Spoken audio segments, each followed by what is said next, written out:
हार नहीं मानने वाला योद्धा, the warrior who never gave up, Karoly Takacs. सफलता की कहानियां अक्सर हमें यह सिखाती है कि असली विजेता वही है जो हार मानने से इनकार कर दे। ये कहानी है हंगरी के महान शूटर कारोली ताकाक्स की, जिन्होंने असंभव को संभव कर दिखाया और दुनिया को यह साबित किया कि इच्छा शक्ति सबसे बड़ी ताकत है। बचपन और सपना। कारोली ताकाक्स का जन्म 1910 में हंगरी में हुआ था। बचपन से ही उन्हें शूटिंग का गहरा शौक था। वह सेना में भर्ती हुए और साथ ही अपने देश के लिए ओलंपिक में शूटिंग का सपना देखने लगे। उनके साथ ही उन्हें दृढ़ निश्चयी कारोली कहते थे, क्योंकि जब वह किसी लक्ष्य को ठान लेते तो उसे पूरा किए बिना चैन नहीं लेते। उनका सपना था ओलंपिक गोल्ड मेडल जीतना। उस समय हंगरी में शूटिंग को बहुत सम्मान मिलता था और कारोली इस खेल में अपना नाम बनाना चाहते थे। 1938 का हादसा, जब दुनिया अंधेरी लगने लगी। साल 1938 उनकी जिंदगी का सबसे कठिन साल साबित हुआ। सेना में प्रशिक्षण के दौरान एक ग्रेनेड उनके हाथ में फट गया। धमाका इतना भयानक था कि उनका दायां हाथ, जिससे वह शूटिंग करते थे, हमेशा के लिए चला गया। सोचिए, एक शूटर जिसका सपना था दुनिया का नंबर 1 निशानेबाज बनने का, उसका वही हाथ खत्म हो जाए। ये किसी भी इंसान के लिए सबसे बड़ा झटका होता। उस वक्त लोगों ने कहा, अब कारोली का सपना अधूरा ही रहेगा, वह कभी भी फिर से बंदूक नहीं उठा पाएंगे। लेकिन कारोली के दिल में कुछ और ही लिखा था। हार मानने से इनकार जहां लोग हार मान लेते हैं, वहीं से असली विजेता अपनी नई यात्रा शुरू करता है।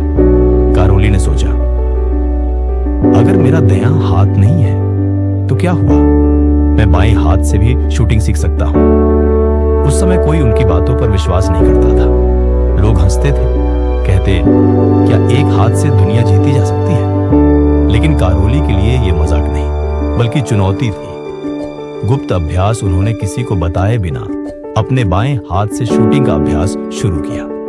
घंटों घंटों आईने के सामने खड़े होकर ट्रिगर दबाने की कोशिश करते। हाथ कांपता, निशाना चूकता, पर वे डटे रहे। दिन महीनों में और महीने सालों में बदल गए। धीरे धीरे उनका बायां हाथ उतना ही मजबूत और सटीक हो गया जितना पहले दायां था। कारोली कहते थे, हार केवल तब होती है जब हम कोशिश करना बंद कर देते हैं। 1939 की राष्ट्रीय चैंपियनशिप हादसे के एक साल बाद 1939 में उन्होंने हंगरी की राष्ट्रीय शूटिंग चैंपियनशिप में हिस्सा लिया। लोग सोचते थे वह मजाक बनकर लौटेंगे, लेकिन जब प्रतियोगिता खत्म हुई तो सब हैरान रह गए। कारोली ताकाक्स ने चैंपियनशिप जीत ली। अब सबको समझ आया कि यह आदमी सच में लोहे का बना है। ओलंपिक का सपना और युद्ध 1936 का ओलंपिक वे चूक गए थे, क्योंकि वह अभी तैयारी कर रहे थे। 1940 और 1944 के ओलंपिक द्वितीय विश्व युद्ध की वजह से रद्द हो गए। सोचिए, एक आदमी जिसने हादसे को हराकर खुद को फिर से तैयार किया था, उसे लगातार किस्मत भी परख रही थी। लेकिन कारोली ने उम्मीद नहीं छोड़ी। उन्होंने कहा, मेरे पास समय है और मैं उसे अपने पक्ष में बदल दूंगा। 1948 लंदन ओलंपिक। पहला चमत्कार आखिरकार साल 1948 में लंदन ओलंपिक हुआ। इस बार कारोली ताकाक्स 38 साल के थे। बहुतों ने कहा, अब वह बूढ़े हो चुके हैं, इतने जवान खिलाड़ियों के सामने उनका कोई चांस नहीं। लेकिन जब मुकाबला शुरू हुआ तो दुनिया ने देखा।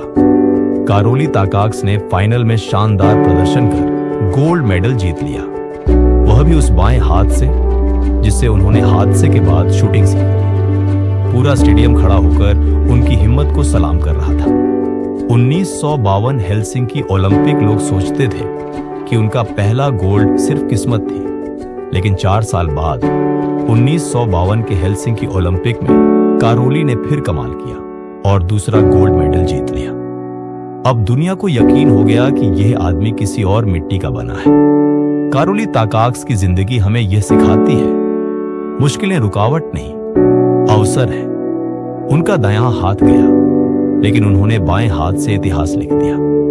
धैर्य और अभ्यास चमत्कार कर सकते हैं। उन्होंने सालों तक गुप्त रूप से अभ्यास किया और खुद को फिर से बनाया। उम्र या हालात कोई मायने नहीं रखते। 38 साल की उम्र में उन्होंने पहला गोल्ड जीता और 42 में दूसरा। जीवन में हार मानना सबसे बड़ी असफलता है। टाकाक्स ने हर परिस्थिति में यही कहा, मैं हारा नहीं हूं, मैं बस एक नया रास्ता ढूंढ रहा हूं। निष्कर्ष, आज भी जब खेल इतिहास की सबसे प्रेरणादायक कहानियों की बात होती है तो कारोली ताकाक्स का नाम सुनहरे अक्षरों में लिया जाता है। उन्होंने यह साबित कर दिया कि विजेता वही है जो हर बार गिरकर फिर उठे और अपने सपनों को सच कर दिखाए।